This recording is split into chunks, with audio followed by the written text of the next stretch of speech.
आएंगे आएंगे आएंगे रघुवर आएंगे आएंगे आएंगे रघुवर।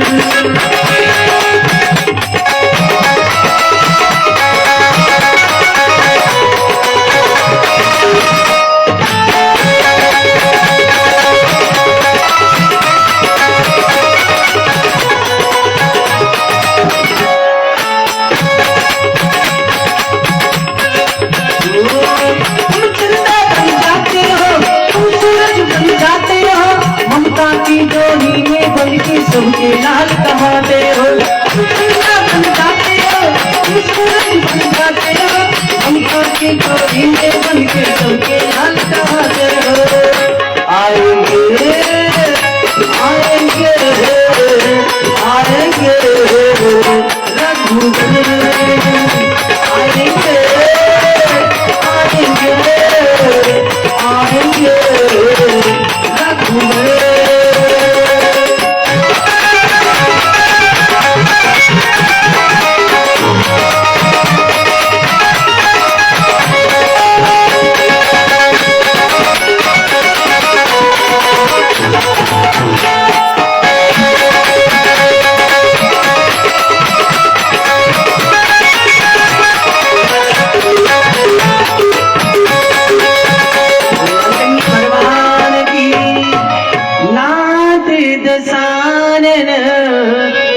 गति की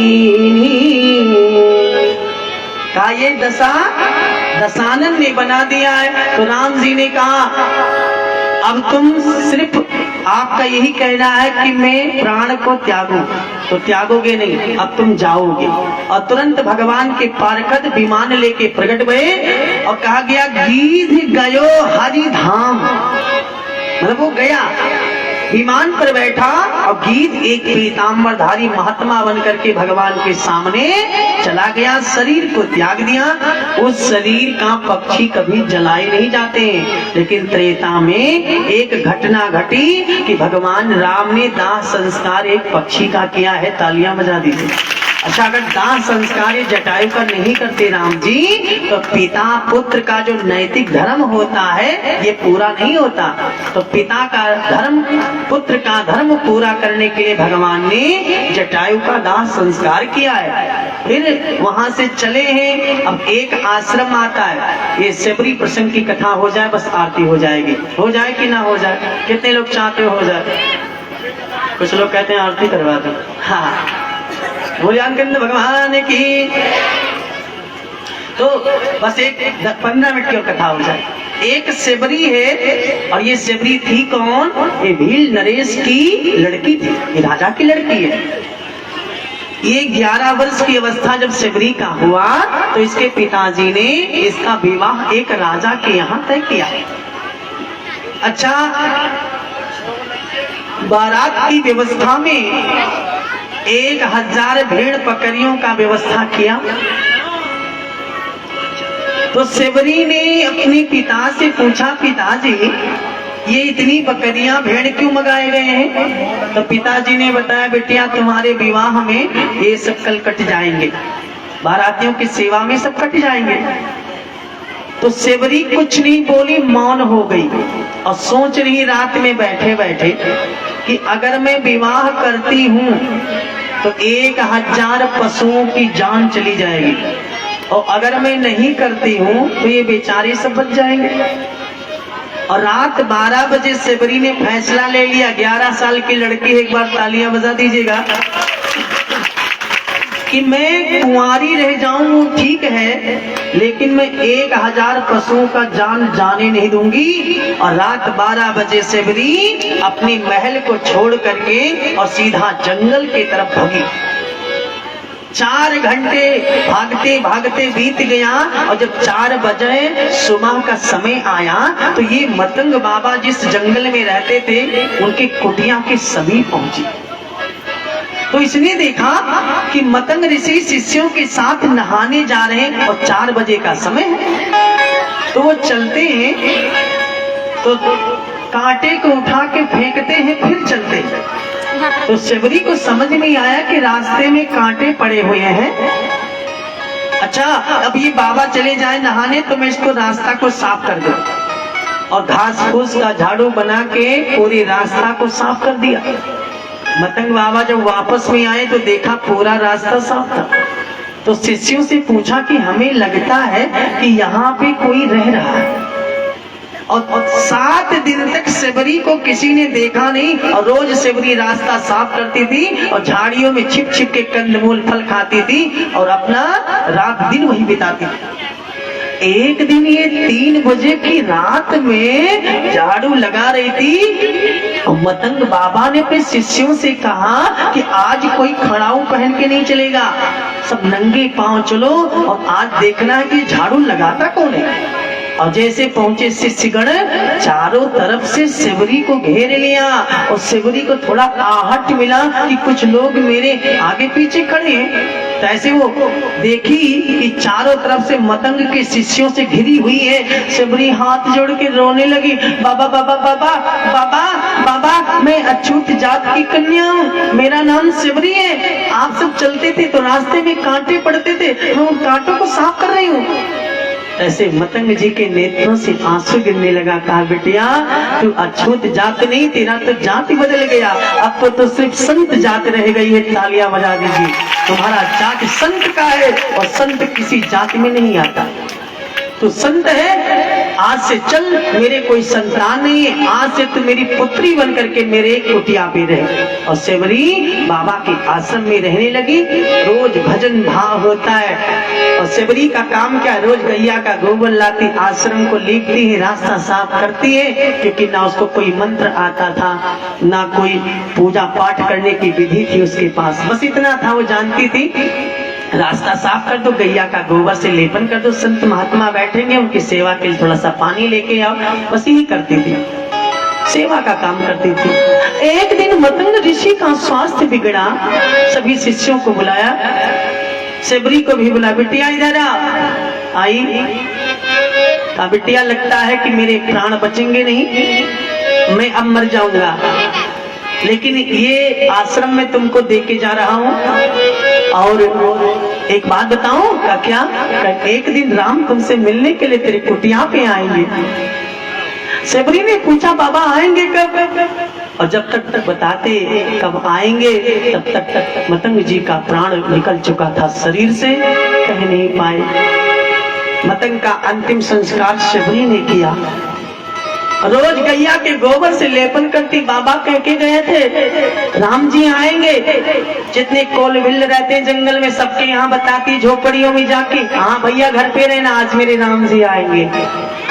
रोज बेर लाती, चट के डलरिया में रखती है, गैया के गोबर से रोज लेपन करती, पूरे जंगल के रास्ता साफ करती है।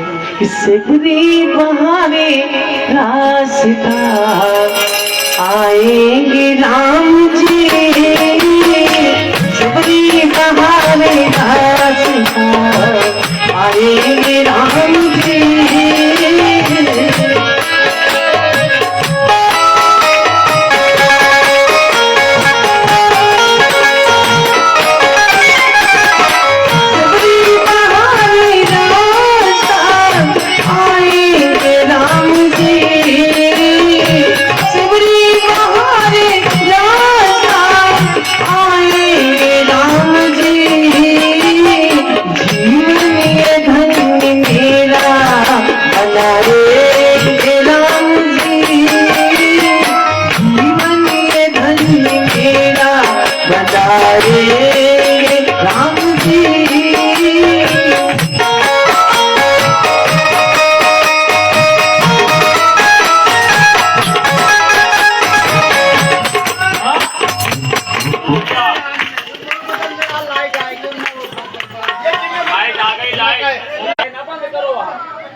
सेवरी का बचपन बीता, जवानी बीत गई, बुढ़ापा बीतने का समय आ गया, लेकिन सेवरी के राम नहीं आए।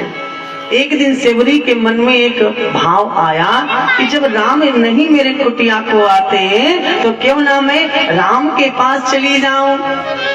और सेवरी रो रो के आत्महत्या करने का प्रयास कर रही है और सोच रही है अपने मन में कि बैठी देखे रो डगरिया, बैठी देखे रो डगरिया, कब दुआरिया यही है राम।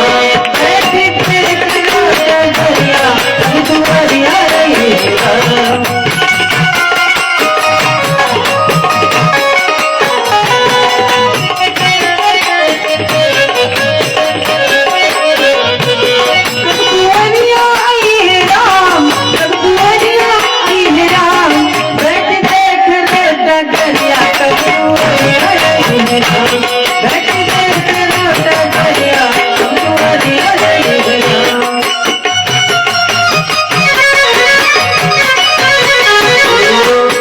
बीत गए मोरे बचपनवा और बीती गई जवानी, बीत गए मोरे बचपनवा बीती गई जवानी।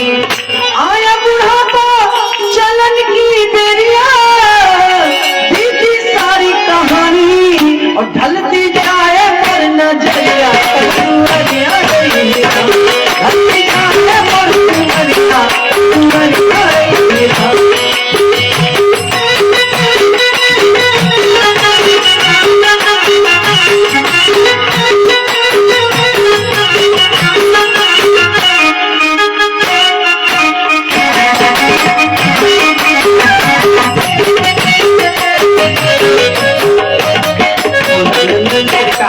की इतने में आवाज आई, अरे भाई यहाँ कोई सेवरी रहती है। और जैसे सुना कोई मेरा नाम ले रहा, सेवरी कुटिया से बाहर निकली, दो धनुषधारी को मुनिवेश में अपनी कुटिया की तरफ आते हुए देखा। सेवरी पहचान गई, ये तो वही मेरे राम है जिनकी तलाश में मेरा पूरा जीवन बीत गया। दौड़ी सेवरी और जाके भगवान के चरणों से लौट गई। तालियां बजा दीजिए। तो भगवान ने सेवरी को पकड़ के उठाया और भामिन कहा है। भामिन माने बहन का रिश्ता जोड़ा, बहन का रिश्ता भामिन कहा है। और आए, घास का पलावन है, कुटिया पर कोई बिछावन नहीं है। उसी घास के पलावन पर मेरे राम जी लक्ष्मण जी बैठे। सेवरी ने सबसे पहले चरण पखारा है राम जी का, उसके बाद वो बेर सामने रख दिया और सारी बेर कटी हुई है, आधी आधी खाई हुई है ना। तो लक्ष्मण को लगा कि सारी बेर झूठी है। राम जी से कहा हमें लगता है झूठी है। तो राम जी ने कहा हाँ झूठी है, लेकिन अब देखिए नारी जाति जो होती है ये बेर के पेड़ पे कहाँ चढ़ पाएगी। तो जितना तोता काट के गिराया था ना वही लेके आई होगी। तो सेवरी ने कहा सरकार ये बात नहीं है। कहा बात क्या है? कहा ये बात नहीं है। राम जी ने इशारा किया कि मैं जानता हूँ बात क्या है, लेकिन ये नहीं खाएंगे, चुप रहो। कहा ये बात नहीं है। तो लक्ष्मण ने पूछ लिया बात क्या है। सेवरी कहती है सरकार मैंने सारी बेर को चखा है, मैंने खा के पहले ही देख लिया है, बड़ी मीठी है, इतनी मीठी, इतनी मीठी, इतनी मीठी। कहा कितनी मीठी? तो बड़े भाव से बता रही है कि एक बेर खाओगे, एक बेर माने एक बाजी, हाँ, और एक बेर माने एक बेर, दोनों अर्थ हो सकता है। और एक बेर खाओगे तो बेर बेर खाओगे,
जरूरत है और एक ही बेर में सेबरी का सारा बेर खा लिया, तालियां बजा दीजिए, सारा बेर खा लिया।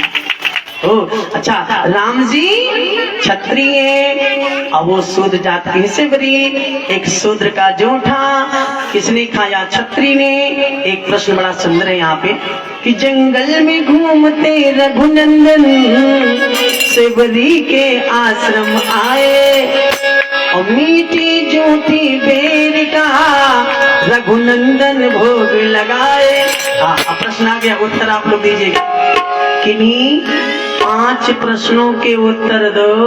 अंतिम प्रश्न अनिवार्य है, समय 1 मिनट का। प्रश्न हम पूछेंगे, उत्तर आप लोग देंगे।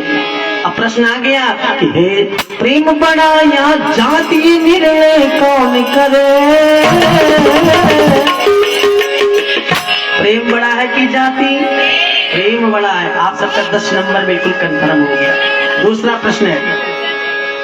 प्रश्न है कि ए तुलसी के माला से सब ध्यान लगाते हैं और तुलसी के पत्ती से सब भोग लगाते हैं। अब प्रश्न आ गया कि हे डाल बड़ा या पात, ये निर्णय कौन करे? डाल बड़ा की पात? हाँ, पत्ती बड़ी है क्योंकि भगवान के सर पे पड़ी है, माला भक्त के हाथ में। भाई जो सर पे वही तो ऊंचे रहेगा ना। तीसरा प्रश्न, एक द्रौपदी महारानी जी को अक्षय पात्र मिला था बटलोई। जानते बटलोई? बटलोई माने क्या जानते? बटुली सुना है? नहीं सुना? हाँ, बटली नहीं सुना है?